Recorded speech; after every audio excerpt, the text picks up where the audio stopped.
Hi friends, welcome to my channel. ಎಲ್ಲರೂ ಹೇಗಿದ್ದೀರಿ? I hope ಎಲ್ಲ ಚೆನ್ನಾಗಿದ್ದೀರಿ ಅಂತ ಅಂದ್ಕೊಂಡಿದ್ದೀನಿ. ನಾನು ಸೂಪರ್ ಆಗಿದ್ದೀನಿ. ನಾವು ಹೀಗೆ ಸುಮ್ಮನೆ ಅಂತೇಳಿ ಚಿಕ್ಕಮಂಗ್ಳೂರಿಗೆ ಹೋಗಿದ್ವಿ. ಚಿಕ್ಕಮಂಗ್ಳೂರು ವೆದರೇ ಚೆಂದ ಅಲ್ಲ? ಅಷ್ಟು ದೊಡ್ಡ ಮರಗಳು, ಅಷ್ಟು ದೊಡ್ಡ ಗಿಡಗಳು, ಒಂದೊಂದೇ ಮನೆಗಳು. ನಾವಿಲ್ಲಿ ಬೆಂಗಳೂರಲ್ಲಿ ಇದ್ದು ರೂಢಿಯಾಗಿರೋರಿಗೆ ಅಲ್ಲಿ ಹೋದರೆ ಏನೋ ಒಂಥರನೇ ಅಂತ ಅನಿಸುತ್ತೆ. ಅದು ಒಂಥರ ಚೆಂದ ಅಲ್ವಾ? ಒಂದೇ ಮನೆಗಳು ಎಷ್ಟು ಚೆನ್ನಾಗಿ ಫಾರ್ಮ್ ಹೌಸ್ಗಳು ಅಂತ. ಬಟ್ ಅವ್ರ ಜೀವನನೂ ಕಷ್ಟ ಇರುತ್ತೆ ಅಂದ್ಕೊತೀನಿ ನಾನು. ಕತ್ಲೆ ಟೈಮಲ್ಲೆಲ್ಲ ಅದು ಹೆಂಗಿರ್ತಾರಪ್ಪ ಅನಿಸುತ್ತೆ. ಈ ಬೆಂಗಳೂರಲ್ಲಿ ಜಿಗಿ ಈ ಗಾಡಿ ಸೌಂಡು, ಈ ಟ್ರಾಫಿಕ್ ಒಳಗೆಲ್ಲ ಇದ್ದಿರೋರು ನಾವು ಅಲ್ಲಿ ಹೋದಾಗ 1 ದಿನ 2 ದಿನ ಎಂಜಾಯ್ ಮಾಡೋಕೆ ಓಕೆ, ಬಟ್ ಕಂಟಿನ್ಯೂ ಇರೋಕ್ಕಾಗಲ್ಲ, ನಮಗೆ ಇದು ರೂಢಿಯಾಗಿಬಿಟ್ಟಿರುತ್ತಲ್ಲ. ಹಾಗಾಗಿ ಬಟ್ ಚೆಂದ, ನನಗೆ ತುಂಬ ಇಷ್ಟ ಆಯಿತು. ತುಂಬ ಚೆನ್ನಾಗಿತ್ತು ಲೈಫ್. ಒಂಥರ ಖುಷಿ ಸಮಯ. ಎಷ್ಟು ಚೆನ್ನಾಗಿತ್ತು ಅಂದರೆ ಅಷ್ಟು ಚೆನ್ನಾಗಿತ್ತು. ಹೋಗ್ತಾ ಸೌಂದರ್ಯ, ಪ್ರಕೃತಿನೇ ಅಷ್ಟು ಹಸಿರು ನೋಡ್ತಿದ್ರೆ ನಮ್ಮ ಸ್ಟ್ರೆಸ್ಸು, ನಮ್ಮ ಬೇಜಾರು, ನಮ್ಮ ನೋವು ಎಲ್ಲನೂ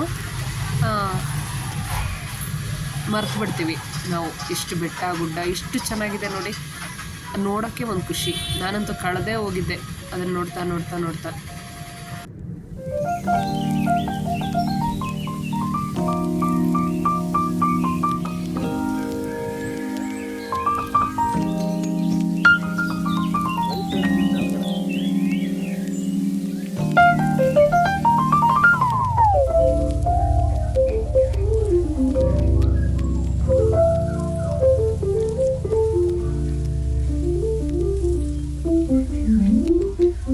ಎಲ್ಲ ರೀತಿಯ ಫಿಶಿಂಗ್ ಎಲ್ಲಿದೆ ಇಲ್ಲಿ?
ಇದೆ